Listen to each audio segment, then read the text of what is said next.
share with our audience, because this platform, we provide the platform for those aspiring in the business of acting. Just what's one piece of advice along your journey in this crazy business that's helped you that you can give to someone?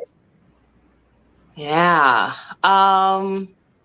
Honestly, you have to be who you are and, stand up for what you believe is right for your career. I think that's definitely been something, I mean, now that I easily do, but it took a little bit to get there. Like I said, I've always been pretty good about saying no to things that I didn't want to do, which, has been a blessing and I think a good protection for me. But also too, I've had agents, who kind of didn't understand that.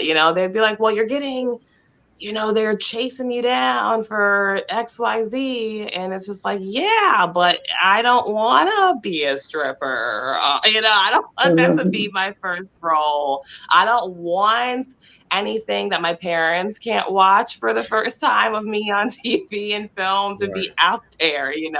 Like if I have to be like, maybe you guys should just not watch this season of this show that I'm on, even though I'm in the whole season. Like, maybe you should just skip this show. And the next one, the next one.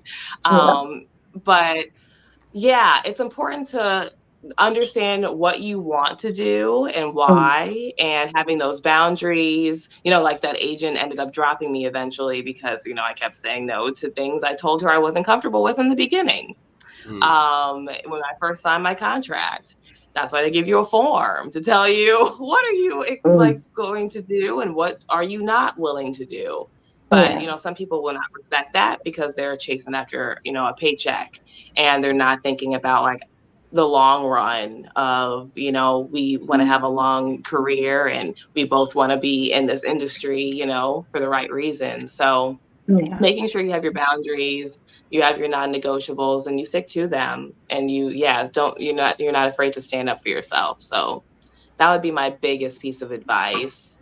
It may sometimes feel like you're taking the long road around, because there is going to be someone who does say yes to that role, and yeah, maybe it'll lead them to getting a couple other roles down the line too. And you're like, dang, now they're getting this and that. But it's like it's your journey, and it's going to take as long as it's going to take. And I think we've seen so many beautiful examples of that in this award season, which was by far my favorite award season because there were so many more people of color winning and getting nominated for things finally. But it took so long. Like, all of their speeches, a lot of them were like, it took 15 years, it took 20 years, it took half my life to get to this point. And sometimes it's going to be that way. And I think it's going to be that way a lot more so for people who say no and have the courage to do so than it is going to be for the people who say yes.